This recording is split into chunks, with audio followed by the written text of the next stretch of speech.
So does your car doesn't really make a noise out loud? No, it doesn't make any noises. It's really bad. Was the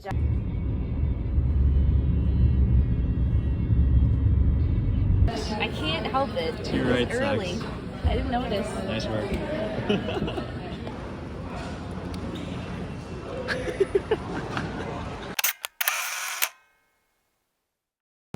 Bus all to ourselves. Terminal A parking lot is where our rentals are. So finally got to the car. There's solar panels on top. Feels like you're in like a fancy warehouse.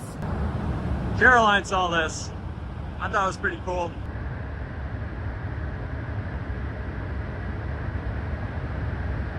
All right, first stop.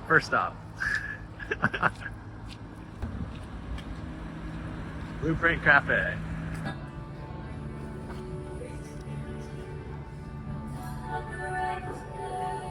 It's Sabuki.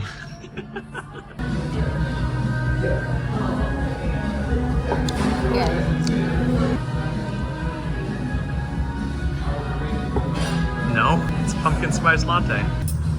That looks really good. Nom nom nom nom nom.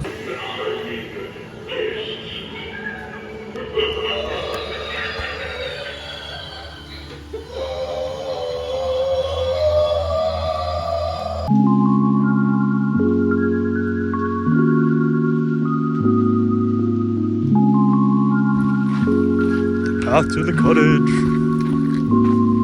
Get freaky photos, Caroline.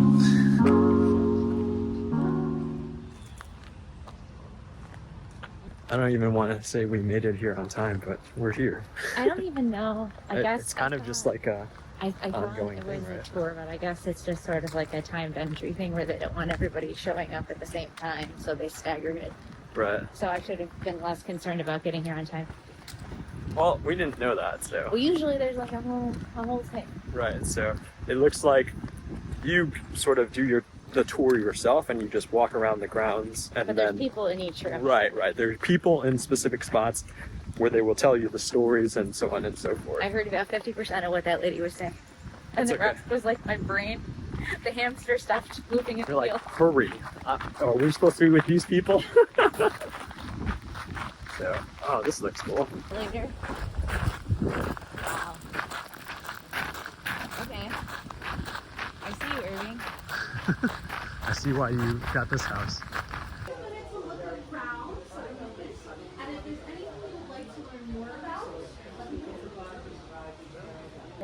Well, you know, I like to think that Ogden is original, but I think he is for the season. So they're all that third shelf. Those are his works that he redid in this room in the 1840s. Okay. So you can feel free to let her know that too. And they're all signed by him and his family. Newton, whose uncle Gilbert Stewart did the George Washington etching that's on the dollar bill. Oh, that's nice. This is William Irving and his wife Julia Paulding Irving. William is the oldest brother. Heck of a breeze, though. Nice. Right? Yeah, well, weather's nice today. I was gonna say. Sure, it's scorching at times.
Spray olive.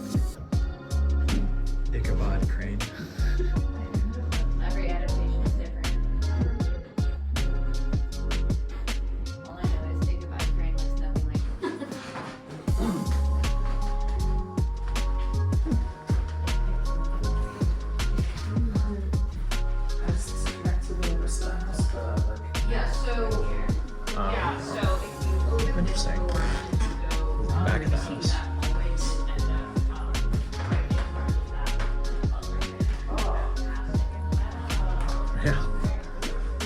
Why didn't they carry this into the 21st century here?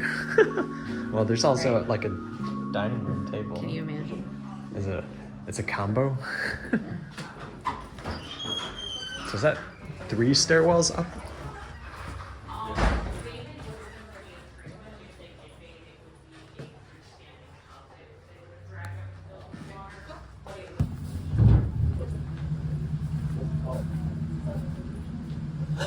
Washington Irving's house.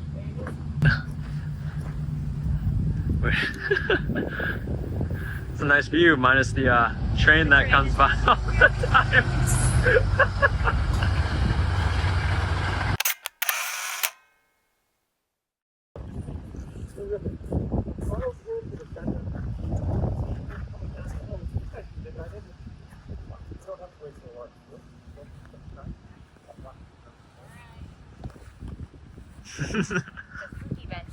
Sabuki.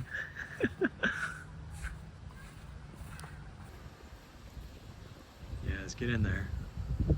Of the hollow, as they sometimes called him. But if there was a pleasure in all this, it was dearly purchased by the terrors of his subsequent walk homewards, singing hymns to drive away evil spirits.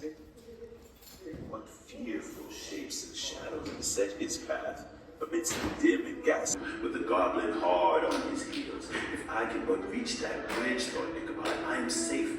Gunpowder sprung upon the bridge and thundered over the planks, gaining the opposite. Into the garden.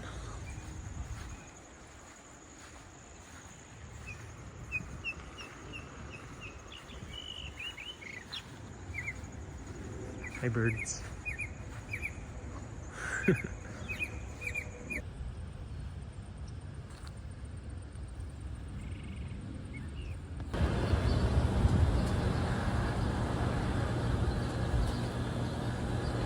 Blackhead. Coffee number 2. In my defense, we've been up since 3. This is true. Very tired. This is true. It's good though. I'm getting all the ones that are just probably sugar. It's a good view though.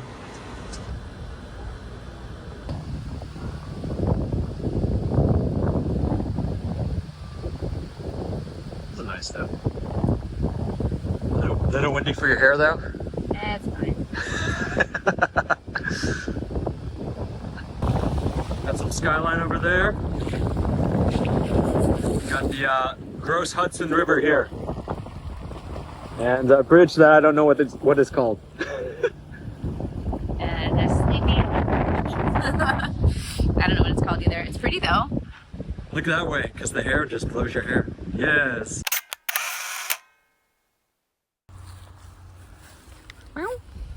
Cider.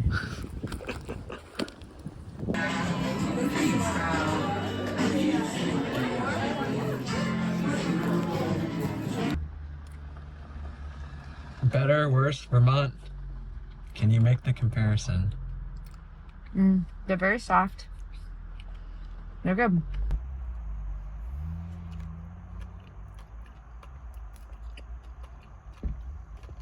The main difference is no chunks.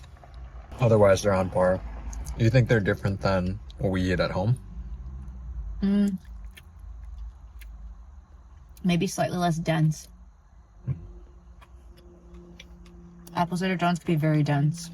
These don't feel dense to me. We also eat like the smaller ones too, so. Yes. Any apple cider donut is best when it's like right. Like they've just cooked it. Oh. Like those ones we get at the Corn Maze. Yeah. Those are so damn good. They're like fresh out of the microwave.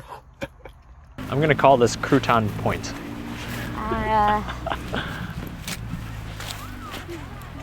This is restored grassland. That's what we were passing Change over. an O to a U and sure. Some marsh over here. And some walk-in bits over here. It says you can swim too. Eh? What? It says you can swim too. Let me get my suit. I was gonna I thought you would have been happy that we got here so early. I am, but at what cost? I'm so tired. I'm just dying. And I get up early all the time. Yeah. Like 3 is bad. 4:45 I can do. Did you 3, actually feel like you got any sleep? I got some, but not nearly enough. Because I didn't feel like I got any. Plus, I slept horribly all last week, and I got observed, so I think I was already at a deficit. I really needed that sleep. Okay. Yeah. I think tonight you and I are going to sleep really well. I feel like I will, yeah. But I've also had like 2 large cups of coffee. Okay. I think it would have balanced it out if we had the cider. But then I feel like I would have just been like, we're just going to sleep for the rest of the time that we're here. It's okay, we got some park views and we get to chill out a bit. Got the grasslands over here too. Just right over there. Super cool. But the river, a bunch of people just chilling. It's a nice little park here. But it's golden hour, so we got some gorgeous goldenness going on here, baby. Yes. Am I yawning? Yes. Now yawn into the camera, baby. You're going adventurous, Caroline. As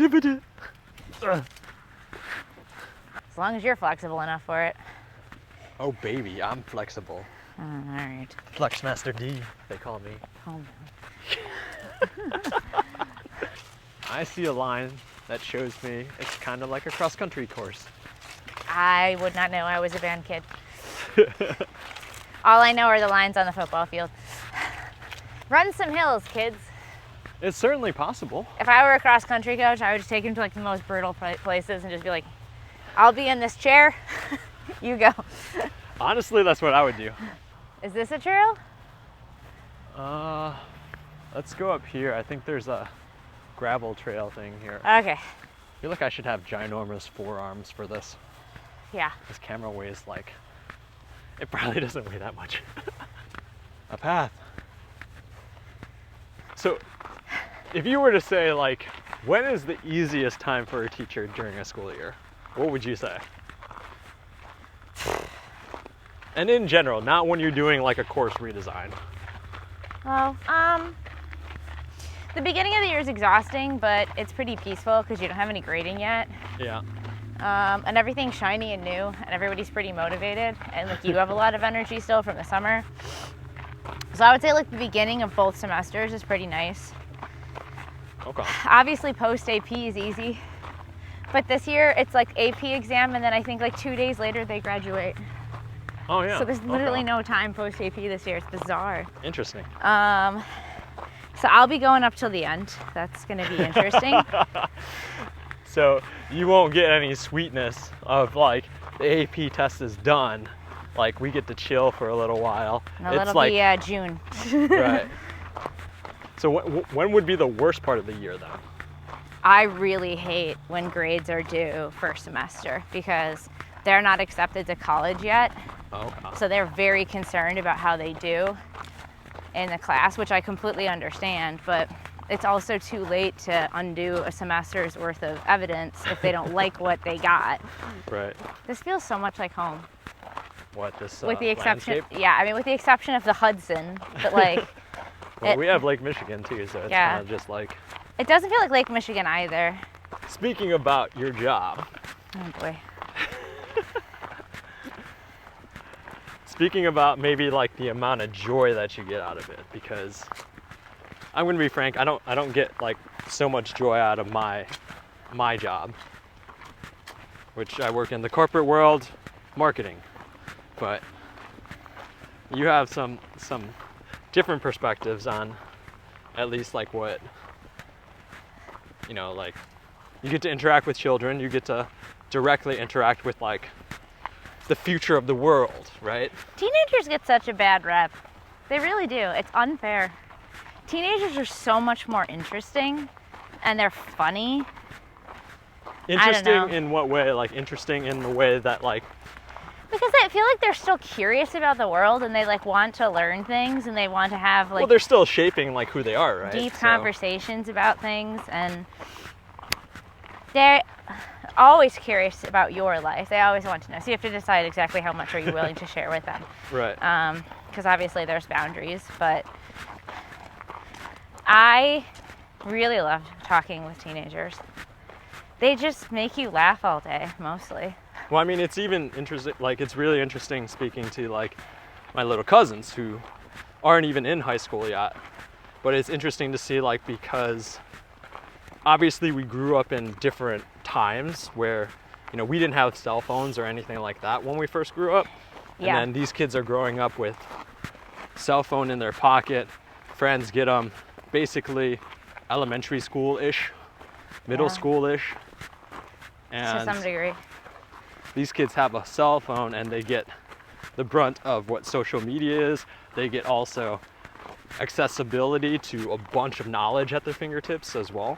But you would say, like, I feel like it's a roller coaster, right? Because you can have some really, really good kids, but you can also have some not so great kids. And you can also have some really good interactions with parents, but not so good interactions with parents. But would you say, like, I'm pretty blessed on the parental interactions. It's Yeah. very rare that I have a bad one. okay. Mostly we have very involved parents who sincerely want their children to do well. And by the time they're seniors, you don't have to call home much anyway. Maybe you send an email home if they're struggling. But it's mostly the kid that handles it with you, which is what they should do because they're going to be on their own soon. I mean, like I was saying when we were growing up, like, my parents had, like, and yours is different because My both high of your school- parents. No one can use my high school experience as the norm, so Right. you'd have to discuss yours. Because my experience was that my parents had almost like zero interaction with my teachers other than like parent-teacher conferences, in which case that's the only time they would interact with, and that would be my mom. My dad wouldn't actually go to these, so there's like zero interaction unless I was like in trouble. But yeah, I feel like because when we were growing up, we didn't have people's numbers. Like, I'm sure nobody has your number, right? God, no. But they do have your email address, which My they kind school email, yeah. of right, And when they graduate, if they want to follow me on social media, they can. yeah. And I always tell them that's up to them. I wouldn't like friend them or anything. That's weird. But yeah, I don't know. I really like spending time with teenagers. But you also get those interactions where they're like, after they graduate and they're like in their first class or something like that, or first interaction where they've had like struggles and they're like, hey, this thing that you taught me actually really helped with this. Like, how does that make you feel? Well, I mean, I tell the same story about a rough time that I had in my first year of college every single year. And every single year it seems to help a couple kids Right. that you'll hear from. And it feels good to know that they remember that there's somebody out there in the world that's pulling for them. I mean, in so many ways, high school is like a happy little sheltered place. And then you send them off to these universities and like God only knows. Some professors, I always had really nice professors. I can't think of a single one that was cruel, but I've heard my students talk about some interactions they've had that I'm like, I'm not sure that professor should be teaching. They seem to hate everyone. So I think it's good that they remember that somebody's out there pulling for them. Somebody cares about them. I've gotten a couple messages this fall from students I taught last year, just checking in, you know, letting me know how things are going. That's good. Yeah, it's nice to be able to continue the conversation. I mean, now some of my earlier students are getting married. Like, you teach long enough. You know, my mom taught children of students that she had and stuff. Like that's got to be super weird, wild. huh? Well, one of my best friends, like Sarah, I think my dad taught her mom. Right. Maybe yeah, my yeah. mom did too. That's true. That's also strange too. So like that's just wild to think about. Teaching's a good job. It's just exhausting. And you really have to want to be in it for the right reasons. Otherwise, you'll do a crappy job and the kids don't deserve it. Teachers don't get like any appreciation. I feel, especially during the pandemic, stuff like that. People were just like... We were heroes at first until we weren't. Right. I was like, okay. Which is insane, I feel. I feel like the universe gives you enough to like keep you coming back. It's like whenever things feel like too tough, some student will be like, "This is my favorite class of the day." Right, right. And you'll be like, okay. Because obviously, like, everybody can't be like your cup of tea. And, you can have 150 students. Someone's not gonna like something you did. Right. Always, at all times. But it's got to be nice to get like that direct feedback from, you know, who you're working with. I mean, the hard thing is when you look at their lives, and some of their lives are so hard, so much harder than anything I've ever dealt with. And that makes you sad. You know, I can think of several times where I've just looked at what a student is going through and thought, you're too young to have to carry this, and I'm so sorry. A little insight into Caroline's world. Yeah. Because we won't be able to get back to the reason. Oddly enough, the audio doesn't work when you're connected to CarPlay. There's a lot of traffic here going to the Pumpkin Blaze. Great jack-o'-lantern blaze. That's great. It's like yeah, it's such a good picture.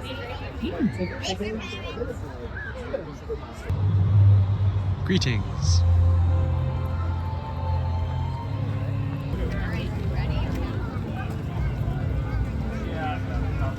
Oh no, there's a big collection right here. Look at all those pumpkins. Oh, it's good, but Some better opportunity. Look at those pumpkins. I know. Yay! It's the dark world. Oh, it's a packet.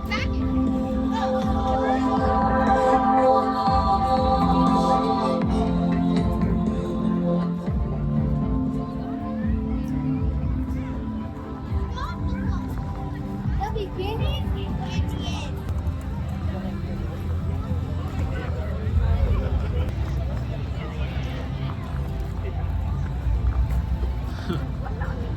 Cool.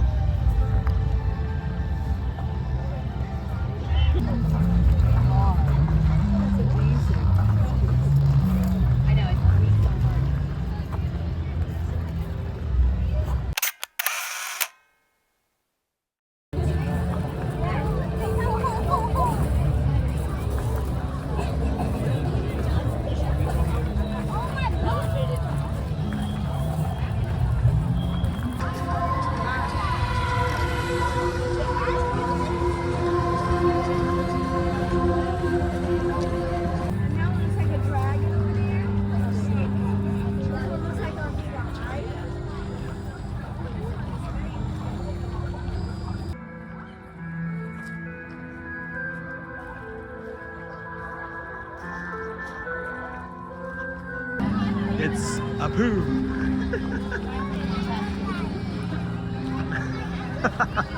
That looks crazy. Mona Lisa, Headless Horseman there.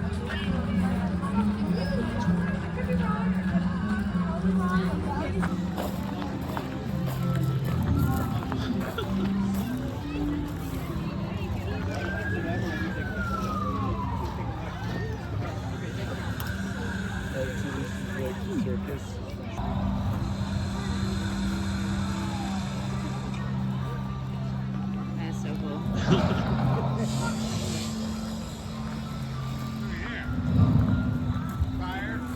Yeah, they're trying to get the kitty out.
Everyone always holds it against me that I'm a Gemini, and I don't know what that means. I don't know what mine means.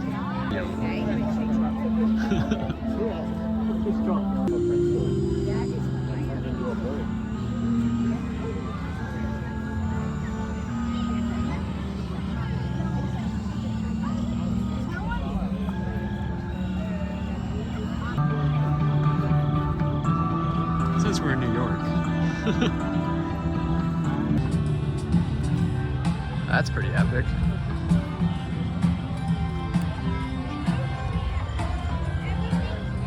That car looks like it's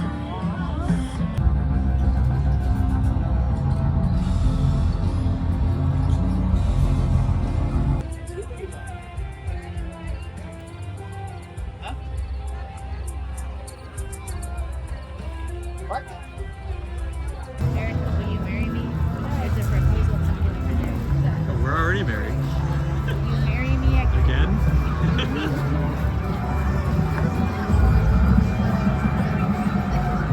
So that's the first day we're not in Sleepy Hollow, but in New York. Cost-wise, the pumpkin thing was $59 per person on a weekends.